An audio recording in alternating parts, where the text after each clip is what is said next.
meu amigo Flávio Gomes aqui.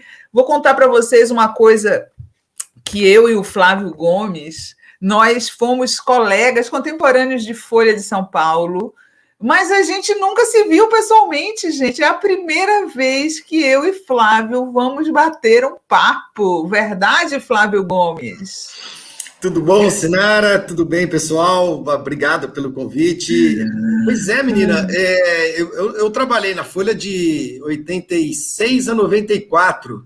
Você, em que época, exatamente? Eu fiquei lá entre idas e vindas trabalhei um tempo curtinho em 89, depois eu voltei em 94 e fiquei até 2008, mais ou menos, indo e vindo, Bastante. mais ou menos isso. Pois é, a gente foi contemporâneo ali no finalzinho dos anos 80, mas eu em esporte, né? Você eu morava em Brasília, né?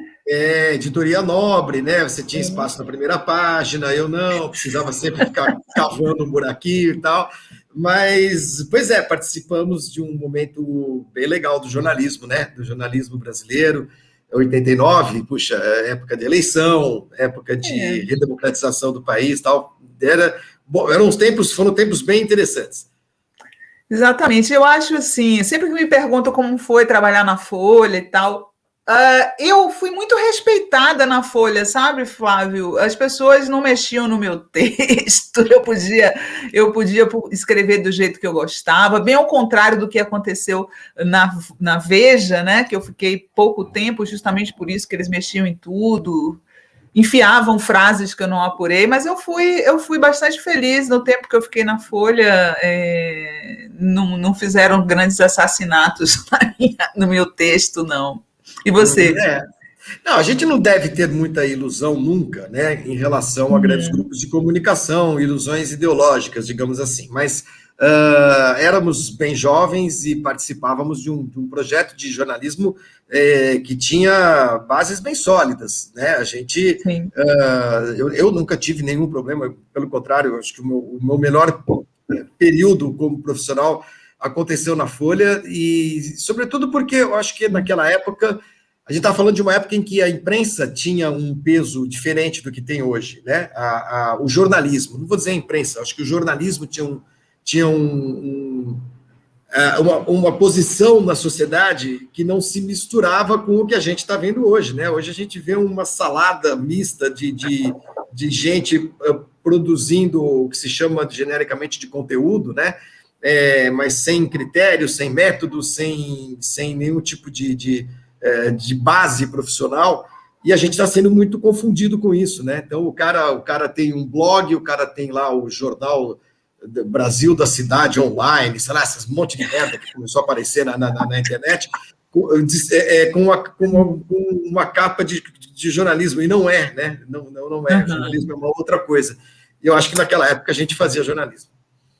Pois é, Flávio, e aí você sabe que eu não fui uma grande defensora da obrigatoriedade do diploma, e hoje eu faço uma certa meia-culpa, sabe?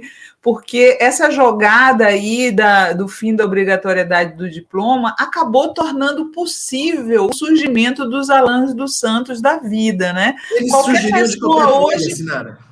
Eles surgiriam de qualquer forma, Mas eles hoje podem se dizer jornalistas. Eles podem se dizer jornalistas, é verdade, mas eu, por exemplo, não me formei em jornalismo, eu me formei em rádio e TV. Eu sou formalmente radialista, mas eu nunca vi nenhum grande problema. Para você ter uma ideia, eu comecei na Folha em 86 como repórter de educação e ciência, né? E eu tinha trabalhado 2 anos, nos 2 anos anteriores, com jornalismo científico para a SBPC, fazendo programa de rádio. E eu não via nenhum problema em um químico, um biólogo, um advogado, um economista atuarem como jornalistas. Desde que... exato, igual a mim. Eu nunca vi nenhum problema e continuo não vendo, né? Eu continuo não vendo, desde que essas pessoas seguissem os preceitos da profissão, né, do ofício, né? Isso era muito importante. Ética, né? Um monte de coisa, claro, que você aprende, inclusive, nas redações, né? Então, esse monte de coisa aí que você falou, esses caras iriam surgir do mesmo jeito. E eles podem se dizer o que eles quiserem. Eles são os merdas, basicamente, né? Você não precisa fazer faculdade para ser um merda. Então, eu não vejo problema nenhum em não jornalistas atuarem como jornalistas, desde que eles atuem como jornalistas, né? Não Exato. como esses produtores de mentiras que sempre existiram. Um exemplo que eu acho que a gente deve sempre lembrar é de um cara que tem formação de economista, se tornou opinionista, fala um monte de mentira, não tem nenhum compromisso com a verdade, não tem fonte, não faz reportagem, se diz jornalista, Rodrigo Constantino. Né? Esse tipo de coisa dói muito ver um cara desse. Dói, eu sei, mas também tem jornalista que tem formação de jornalista, que eu vou dar tipo o Alexandre Garcia, né? Ou, sei lá, esse moço que fazia esporte na TV Globo, Lacombe, é isso que chama? Lacombe. É um jornalista. Provavelmente se formou jornalista para trabalhar na TV Globo, para fazer esporte na TV Globo e tal, e faz o que faz. Então, Rodrigo Constantino, Lacombe, Alexandre Garcia, essas pessoas podem se dizer o que elas quiserem, né? Alguns têm formação jornalística, outros não, atuam como jornalistas, porque ganharam esse espaço, né? Uhum. Mas eu acho que isso independe do diploma, de uma reserva de mercado. Eu nunca me preocupei muito com isso, não. Eu acho que a gente que trabalha com jornalismo há muito tempo, sabe o que é a profissão, sabe o que é o ofício, né? Esses caras não sabem, esses caras eles se aproveitam dessas plataformas que surgiram, que a tecnologia ofereceu nos últimos anos, né? E, sobretudo, se aproveitam do espaço que tem gente que dá para eles. Né? A Jovem Pan, por exemplo, eu trabalhei na Jovem Pan, eu olho para trás e fico com uma dor no coração. Não, mas eu trabalhei na Pan de 94 até 2001, Sinara. E por mais que fosse uma empresa conservadora, como todos os grandes meios de comunicação são, é fácil explicar isso, né? Os donos são, né? Mas a gente tinha um trabalho sério de fazer jornalismo de verdade, de fazer reportagem, de apurar, de ouvir outro lado, e de não colocar mentira no ar, né? E o que a gente vê hoje, no mesmo prefixo, na mesma emissora, é uma aberração, E isso não acontece porque as pessoas que estão trabalhando lá não têm diploma. Acontecem porque os donos dessas empresas oferecem espaço para esse tipo de gente, né? Eu confesso a você que eu nunca peguei essa Pan que fosse boa. Para mim, eu já conheci ela péssima, né? Eu me lembro que nas manifestações contra a Dilma, o pessoal da Jovem Pan ficou dizendo: nós fomos agredidos pelos petistas. Isso é muito recente. Eu estou falando de uma Jovem Pan dirigida pelo Fernando Vieira de Mello, que era o diretor de jornalismo da rádio, pelo Anchieta Filho, pelo Carlos Belmonte, que foram meus chefes lá, pelo José Pereira, que era outro, e que não era comandada por um doidivanas como é hoje, né? O dono da rádio, o seu Tuta, família Machado de Carvalho, criadores da Record e tudo mais, nunca foram de esquerda, nunca foram progressistas, mas sempre tiveram escrúpulos, essas pessoas, né? Escrúpulos. Sempre trataram o jornalismo com respeito, né? E de uns anos para cá, mas não são muitos, não. Você está falando da época do impeachment, 2016, não tem 10 anos que o seu Tuta se afastou da rádio, o filho passou a tomar conta e virou essa salada que a gente está vendo. Né? Nessa época, eu fiquei muito brava porque o pessoal da Jovem Pan queria se fazer de vítima. Nós somos agredidos pelo PT, e aí depois você foi ver o vídeo, o cara da Jovem Pan tá no microfone assim, né? Aquela multidão atrás, e ele dizendo assim: olha, tem muita gente aqui paga, viu? Foi muita gente aqui veio para cá porque paga. Porra, ele tava querendo apanhar, né? Essas pessoas não trabalhariam na Jovem Pan na época que eu trabalhei. Eu posso te garantir. Pena, né? Pena. Ô Flávio, e você criou agora no seu canal um programa que eu achei o nome hilário, Bem Merdinhas. Obviamente é uma ironia com o Galvão Bueno, né? Não, é o seguinte, Sinara, eu tenho uns 10 anos, mais ou menos, quando começou essa história de Twitter e tudo, eu comecei a fazer o que a gente chama hoje de live, o que nós estamos fazendo hoje. Mas era uma outra ferramenta, chamava Periscope, e eu comecei a fazer isso, porque eu comecei a ganhar muito seguidor no Twitter, o Twitter era uma novidade, e ele oferecia essa ferramenta, né? Então, como eu fazia de segunda-feira à noite, no horário do Bem Amigos, eu tratava os meus seguidores de merdinhas, como eu trato até hoje, né?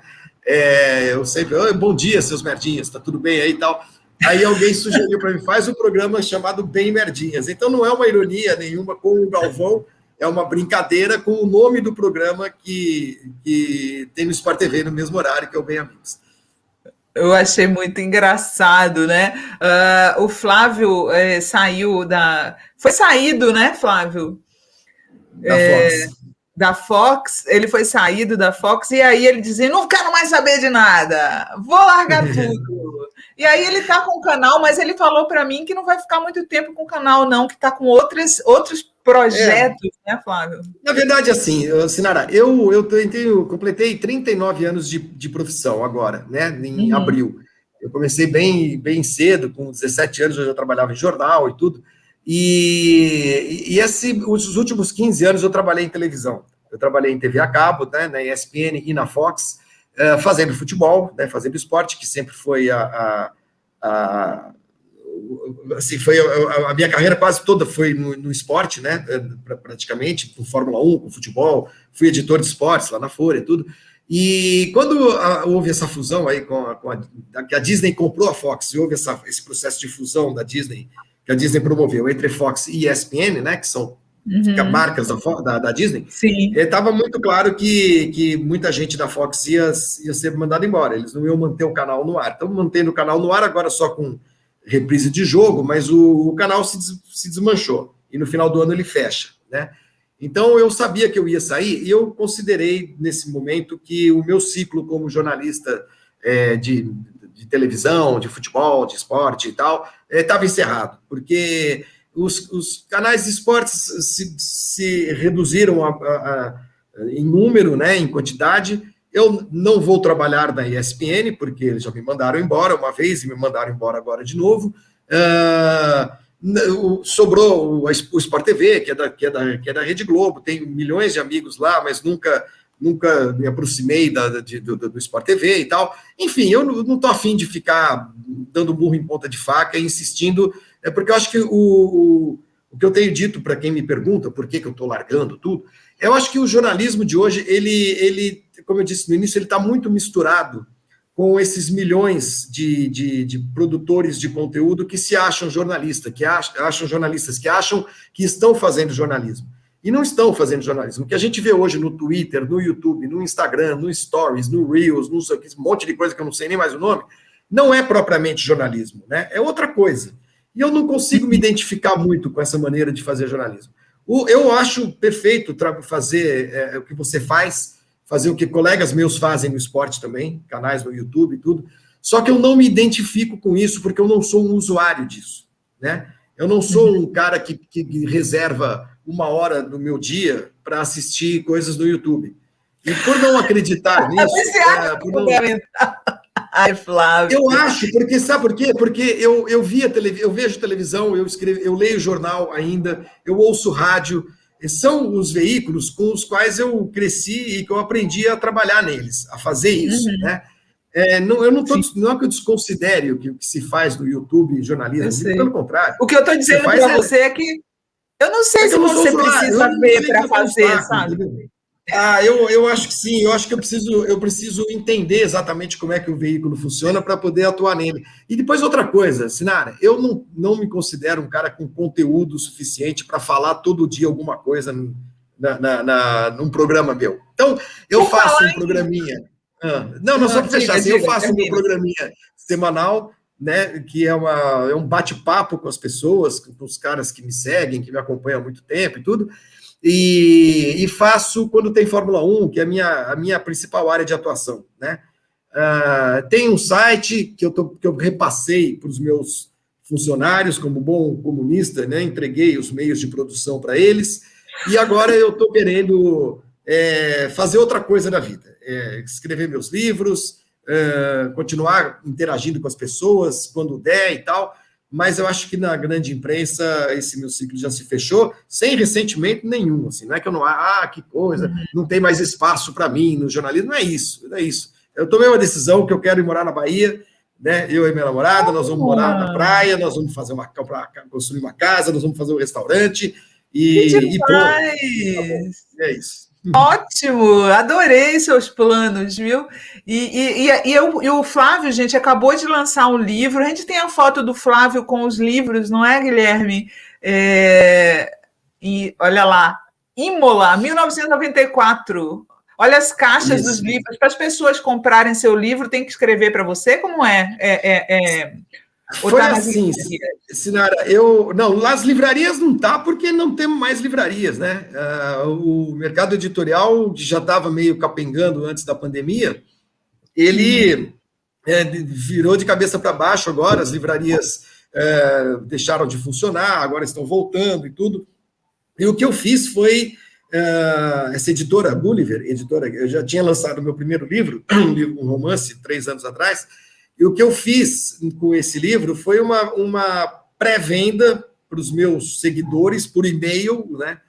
E eu sei que foi um negócio tão louco que em uma semana eu tinha vendido 2.500 livros.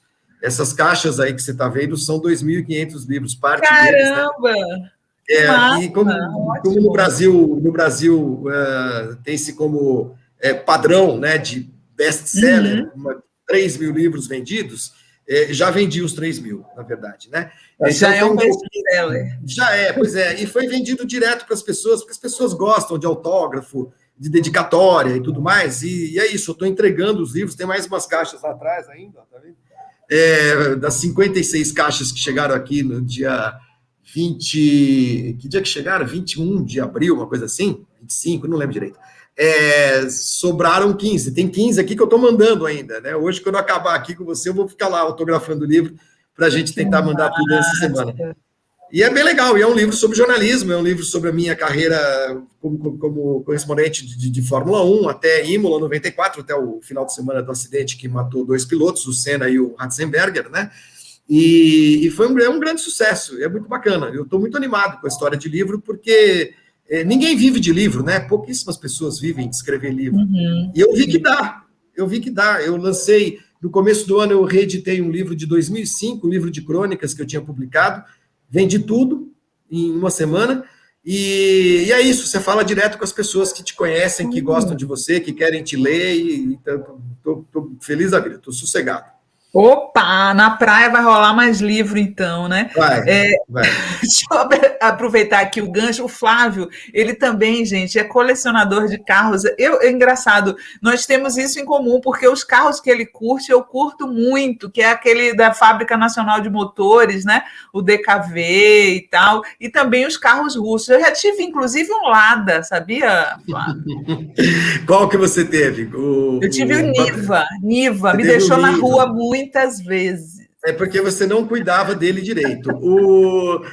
Eu gosto, eu tenho alguns carros... Tem a foto da garagem do Flávio com os carros. Olha só, gente, olha o tanto de carro. Flávio, você aluga para cinema? O que você faz? Não. Eu gosto de carro. Essa é a primeira coisa, né? Esse carrinho que vocês estão vendo, esse primeiro vermelhinho, aí nem é um clássico ainda. É um Twingo, não é? É um Twingo. Esse carro eu comprei em 1994 e vendi em 1997. E 17 anos depois, eu encontrei esse carro de novo. E eu fui lá e comprei ele de volta. Esse carro é o meu primeiro carro zero, né? O primeiro carro que eu comprei zero na minha vida. E eu trouxe ele de volta para mim, reformei, restaurei o carrinho e tal, ele está comigo de novo, né? Mas eu gosto de DKV, como você falou, eu gosto dos carros russos, eu tenho todos, eu tenho os Ladas, eu tenho bastante Lada, porque eu gosto de andar com eles, basicamente, Sinara. Não alugo para ninguém, não vendo para ninguém, não faço novela, eu participo de alguns encontros. Daria uma graninha, né? Sim, mas eu não gosto, sabe? É meio trabalhoso, sabe? Você precisa ceder o carro para uma produção, que não sei se vai saber dirigir o carro, se vai fazer cagada com o carro. Dá uma graninha, mas não dá uma granona. Então não vai resolver os meus problemas. Então eu prefiro mantê-los aí bonitinhos. Eu rodava muito, né, aqui em São Paulo. Volta para ele. Mas eu morei nos últimos 3 anos no Rio, então eu não levei carro para lá, porque cidade de praia estraga carro, né? Estraga carro antigo, não aguenta, por causa de maresia e tudo. Então, eu, agora na volta aqui para São Paulo, eu estou botando os carrinhos para funcionar de novo, mas a gente não tem nem onde ir mais, né, Sinara? A gente está tudo fechado em casa, o meu prazer de dirigir, de pegar a estrada com os carrinhos antigos e tudo, está suspenso, simplesmente está suspenso, e é isso. Mas eu gosto muito deles, eu me divirto com os carrinhos. Por falar em carros russos, deixa eu colocar aqui uma notícia da CPI hoje para você comentar. O senador Rogério Correia, do PT, perguntou lá para o presidente, Rogério Carvalho, desculpem, Rogério Carvalho questionou o diretor da Anvisa se preconceito motivou rejeição a Sputnik V. Antônio Barra Torres disse que a análise do imunizante está parada porque a agência brasileira aguarda a resposta dos desenvolvedores do imunizante russo. Flávio, como é que você recebeu essa ideia, essa história da Anvisa rejeitando a Sputnik? É muito esquisito, né, não? É esquisito, porque, assim, eu tenho um profundo respeito por gente da ciência, profundo respeito, inclusive por muitos dos técnicos, é claro, que trabalham na Anvisa há muito tempo e tal. Agora, a gente tem todo o direito de olhar para a atual Anvisa com muita desconfiança, porque a mesma Anvisa que breca algo que é muito urgente, né? A análise de dados, ou pelo menos a busca de informações a respeito dessa vacina, que já está sendo usada em mais de 60 países, inclusive a Rússia, né? E você não pode olhar para a Rússia e achar que uma oficina boca de porco, como a gente brinca no automobilismo, né, que faz qualquer coisa. Não, nós estamos falando da segunda maior potência do planeta, né? Então você não pode olhar para a Rússia com esse olhar. E essa mesma Anvisa, desde que nós tivemos a mudança do governo, desde que ganhou essa coisa horrorosa, ela libera agrotóxico, por exemplo, a uma razão de, sei lá, 10 por semana, entendeu? E não faz nenhum estudo muito, não tem nenhuma grande, não demonstra, não aparenta nenhuma grande preocupação com o que está liberando, e que são agrotóxicos que são proibidos em boa parte do mundo civilizado.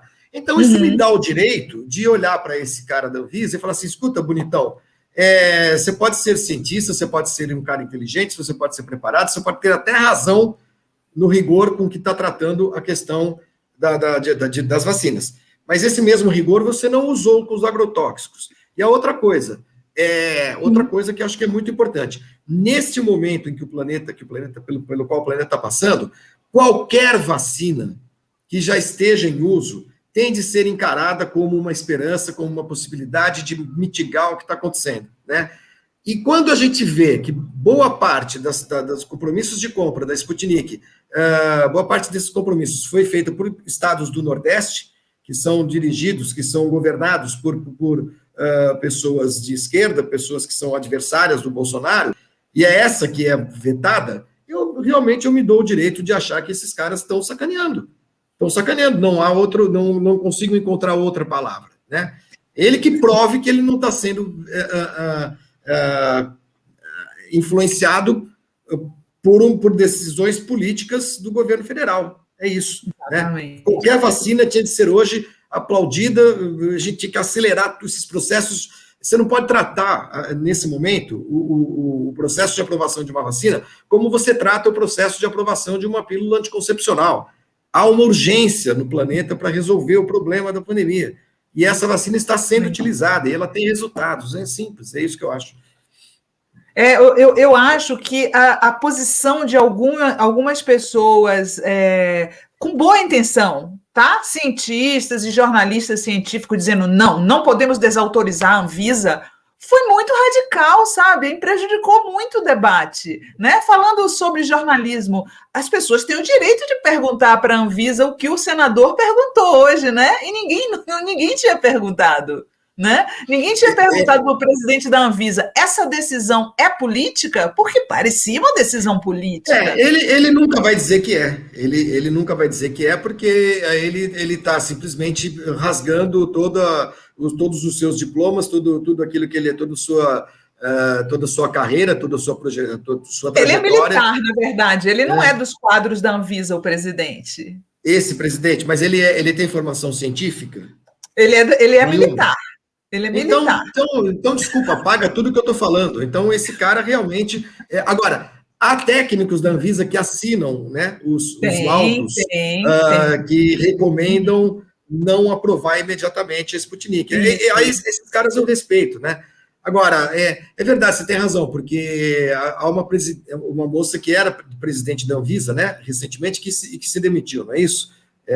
Para assumir esse militar. Então, tá na cara que esse cara que está no poder lá é militar, e nem todas as pessoas que fizeram a análise da Sputnik são técnicos de carreira da Anvisa. Inclusive, tem uma diretora lá que pegaram mensagens dela, né? Que hoje o presidente da Anvisa fez declarações duríssimas contra a cloroquina. Mas a assessora dele lá, a diretora da Anvisa, era muito entusiasta da cloroquina nas redes sociais. Mas chegou lá na Anvisa e disse que não. É uma pena, Sinara, porque assim, alguns órgãos de Estado que tinham grande reputação, né, sempre tiveram, independentemente dos governos que nós tivemos a partir do momento em que houve a redemocratização, alguns desses órgãos foram de tal maneira aparelhados, para usar um termo que a direita sempre acusava a esquerda de ter feito, né? Eles foram aparelhados da pior forma possível. Consertar esse estrago técnico, inclusive, no país, vai ser muito demorado e muito difícil, mas vai ser algo necessário, né? Porque você não... Você quer aparelhamento maior do que colocar um general patético como ministro da Saúde nesse momento? Em momento nenhum, né? Deveríamos ter um general, um militar como ministro da Saúde. Os militares brasileiros, eles sabem pintar meio fio, eles sabem pintar coqueiro, mandar carpir o pátio do quartel, dirigir jipe, entendeu? Agora, você fazer isso nesse momento, colocar um cara como esse, né, como ministro da Saúde, e ninguém aponta o dedo e fala, estão aparelhando o país. Parece que há um receio da imprensa, de alguns jornalistas também, claro, de dizer a verdade, de dizer o que tinha que ser dito, inclusive durante a campanha eleitoral, de mostrar quem é esse cara, o Bolsonaro. Porque o grande problema do Brasil, de ter escolhido esse sujeito para ser presidente da República, é não ter dito, não ter mostrado da imprensa, né, não ter mostrado que esse cara não faz parte da democracia. Muita gente fala, não, isso faz parte da democracia, a direita ou a esquerda. Sim, a direita faz parte da democracia, a esquerda faz parte da democracia, o centro faz parte da democracia. Mas um cara como o Bolsonaro não é nada disso, ele é uma anomalia para a democracia. Ele é algo que a democracia deveria ter expelido, e se ela não o expeliu, é porque ela tem defeitos, faltam alguns mecanismos que deveriam ser aplicados para impedir que figuras como essa se tornassem não presidente da República, deputado, se candidatasse a qualquer coisa, né? Porque ele é um cara que, cada vez que abre a boca, ele está cometendo um crime. Como deputado já era assim. Né? Quando não fizeram nada, né, Flávio? Não fizeram nada. Então, a nossa democracia, se ela permite essas anomalias, né, ela é uma democracia falha, ela precisa ser aprimorada, porque realmente não dá para entender um cara desse ter chegado onde chegou, né? Deixa eu ler aqui os superchats antes que acumulem. Reginalíssima falando do meu look novo. Pois é, os cabelos brancos estão crescendo aqui. Daqui a pouco vai tudo prateado. Vou virar socialista grisalha, Flávio Gomes. Elisete Muniz fala... Os parlamentares beneficiados com dinheiro de emendas em troca de apoio aos projetos do governo vão devolver a grana? Pois é, vou entrar nesse assunto agora com o Flávio do Paulo Guedes lá na CCJ. Robson Leite, que máximo, Flávio Gomes e Sinara Menezes, dois queridos. Aliás, o livro do Flávio é uma delícia, recomendo. Imola, 1994, gente. Para conseguir o livro, como é mesmo que faz, Flávio? Nessa altura, só no site da editora. A editora se chama Gulliver, com 2 L's, gullivereditora.com.br. Aí está lá o livro para vender. O Robson, eu queria mandar um grande abraço. O Robson é um grande amigo nosso, do PT, do Rio de Janeiro. Eu conheci nesse período que eu morei lá, a gente conseguiu sair para tomar um chopinho 2 vezes e tal. Acabei vindo embora sem nem me despedir, mas um grande abraço para o Robson. O pessoal está falando aqui, me corrigindo, dizendo que, além de militar, o presidente da Anvisa é médico. Tá bom, desconheço, só sabia que ele era militar, não sabia que ele era médico, não.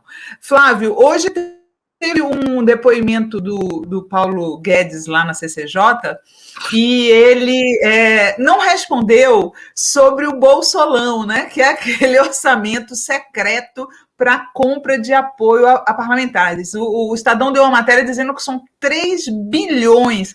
Eu queria te perguntar de uma outra maneira. Eu queria que você falasse, como jornalista, eu vejo que você está sempre, como eu, ironizando o papel a chamada grande imprensa.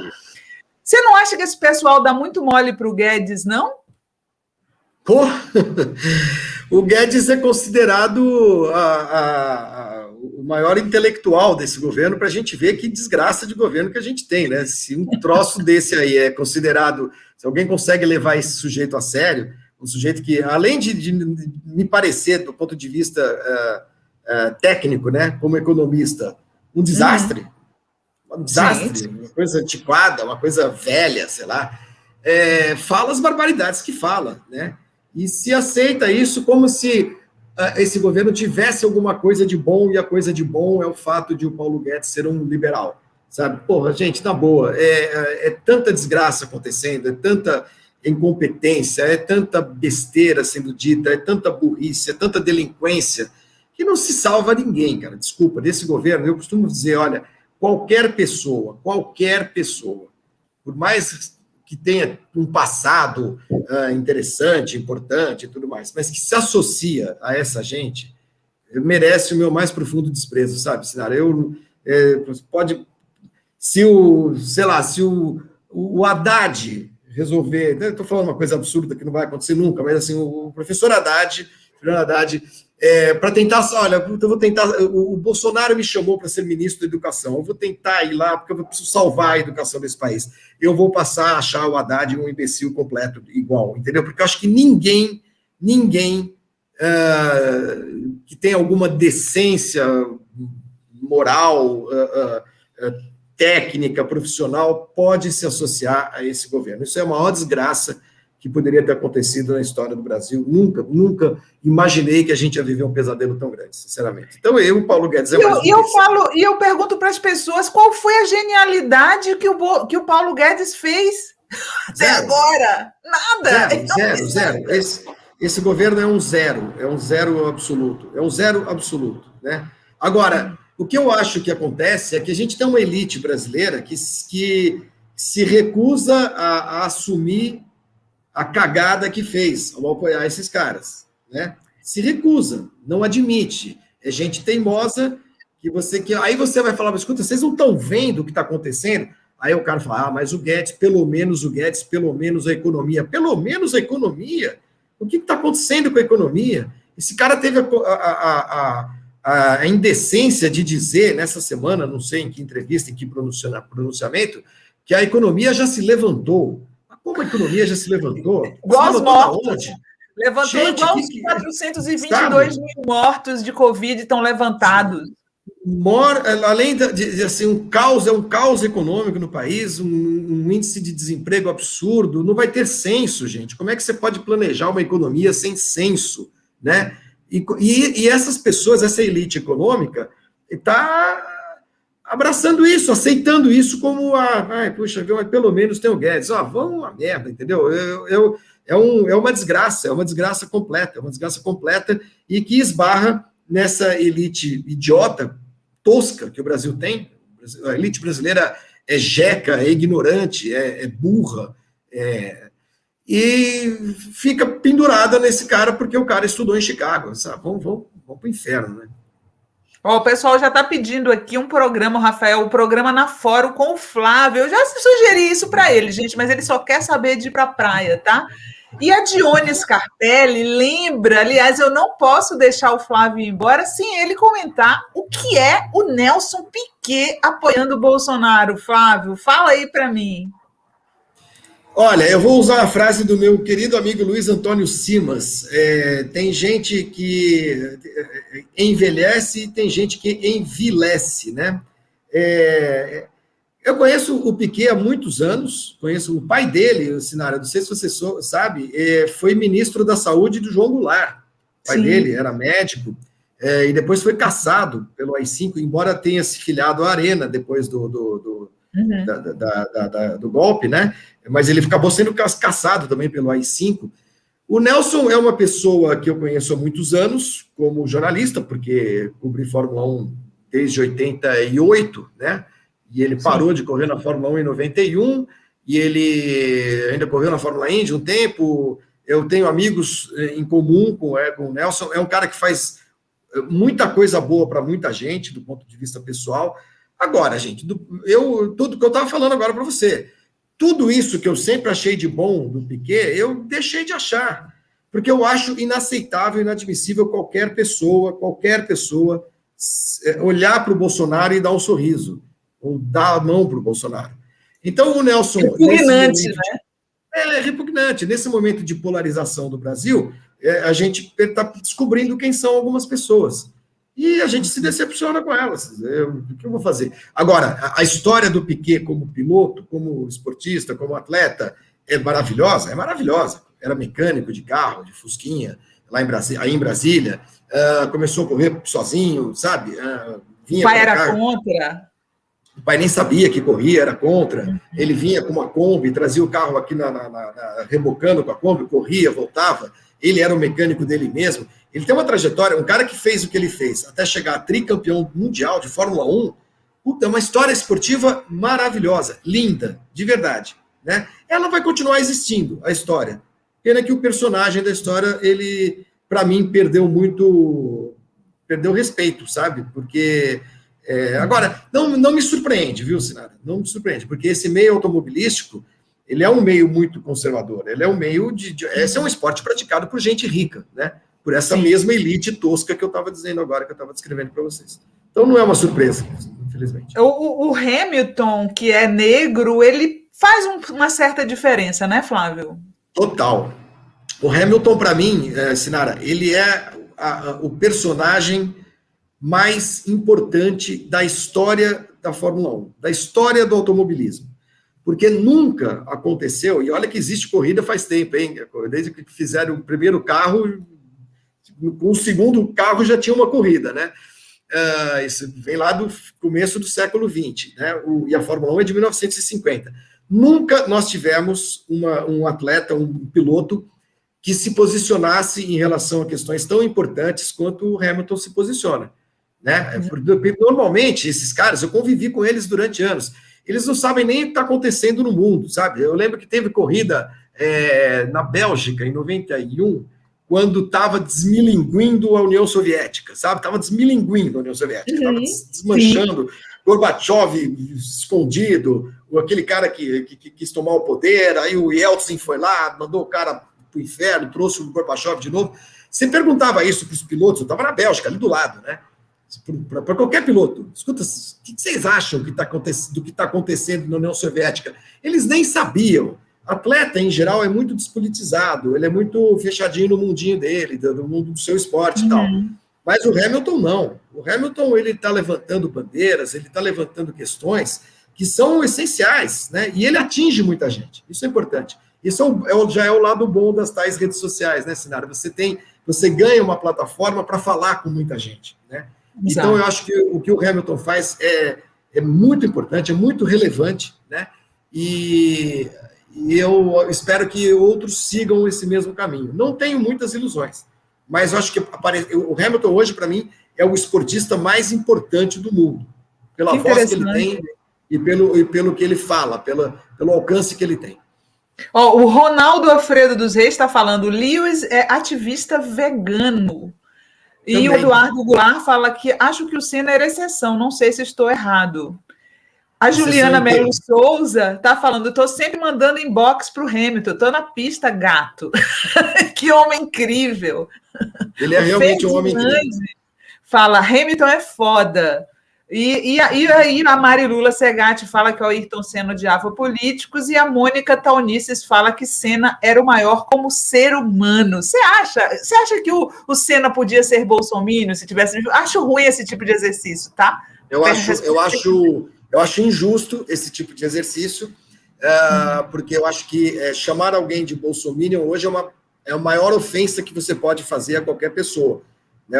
Bolsominion é um ser desprezível, e eu jamais atribuiria esse rótulo a alguém que já morreu, né? Ele seria... Desculpa, não dá para saber. O Senna, ele era malufista, ele declarou já na época que ele era malufista, mas, ao mesmo tempo, ele foi um dos grandes entusiastas e colaboradores da prefeita Luísa Erundina, que quando ela trouxe a Fórmula 1 de volta para São Paulo, né? E ela tinha um carinho enorme pelo Senna. Agora, eu conheci o Ayrton muito bem, até ele morrer, enfim, convivia com ele, né? O problema é que o Ayrton, ele ganhou uma imagem aqui no Brasil de uma espécie de mártir, né? De Padinho Padre Cícero, de pessoa beatificada, porque ele tinha um discurso que é um discurso que cola muito, né? Que é o discurso de Deus me ajuda, Deus ajuda quem se esforça, não desista dos seus sonhos, dedique-se, né? Papagaiada de autoajuda, sabe, Sinara? E isso colou. E o que colou mais ainda é uma falsa ideia de que o instituto que leva o nome dele, fundado e criado pela sua irmã, depois que ele morreu, é um instituto que ajuda a criancinha carente. E é mentira. Eu não estou aqui denunciando nada, só estou dizendo que é mentira que o Instituto Ayrton Senna tira crianças carentes da rua, da escola, da uniforme, da merenda, da giz, da reforma creche. Não. O Instituto Ayrton Senna é um instituto voltado para difusão de métodos didáticos, métodos educacionais, que ele negocia com secretarias de Estado ou municipais de educação. Métodos de gestão, de educação, blá, blá, blá, uma coisa meio neoliberal, blá, blá, blá, blá, blá. Mas, assim, o Instituto Ayrton Senna nunca tirou nenhuma criança da rua. E é gozado que quando você fala do Senna, as pessoas falam, mas ele era um santo, ele ajudava as criancinhas, é só olhar o que faz o Instituto. Olha o que faz o Instituto. Eu não sei se faz alguma coisa de errado, mas também não faz isso que as pessoas acreditam que faz, sabe? É uma imagem falsa. O Senna não era um cara que tinha o monopólio da virtude, é isso que as pessoas precisam entender, né? Mas ele era dedicado e esforçado. Escuta, qual atleta não é dedicado e esforçado? Quem não luta para ganhar? Quem não, né? Então, eu acho que ele era um senhor piloto, um dos maiores da história, sem dúvida, né? O cara ganhou 3 campeonatos do mundo, ele se coloca no Olimpo da Fórmula 1, fácil, né? Tranquilo. Mas essa história de que ele como ser humano era um santo, tal, gente, ele era um cara como qualquer outro, entendeu? Fazia das cagadas dele, batia o carro, sacaneava os companheiros de equipe, lutava para ganhar, como todo mundo luta para ganhar. E isso. O problema é que, como ele morreu de um jeito muito violento e muito trágico, eu acho que acabou ganhando essa imagem. Foi canonizado, né? Flávio, infelizmente, a gente já ultrapassou todos os tempos aqui possível, passa rápido. E você vai ter que voltar aqui para a gente continuar esse papo, que está todo mundo adorando. Estamos com uma ótima audiência e já está convidado desde já para voltar, tá bom? Tá bom, Sinara, quando você quiser. Agora eu vou cozinhar, porque você sabe que é outra coisa que eu faço. Eu faço 2, 3 coisas bem, viu, Sinara? Eu dirijo carro bem, carro de corrida, porque eu corro. Antes de você ir embora, deixa eu só botar um pedacinho do vídeo do Flávio sobre o Samara, que também é um carro Lada que eu acho lindo. Eu falei para ele que eu tive um Niva, né? Mas eu gostava mesmo, era do Samara, e ele fez esse videozinho. Bota só aquele pedacinho do vídeo, Guilherme, antes dele ir embora. Deixa eu ver. Hoje vocês vão morrer de inveja. Vocês estão vendo ali em cima, né? Se você não tem um Porsche, saiba que eu tenho um carro com DNA Porsche. Mas não tem motor traseiro, não tem motor boxer, porque eu tô falando mesmo é desse cara aqui, ó. Lada Samara, que para quem não sabe, teve o dedo da Porsche no seu projeto.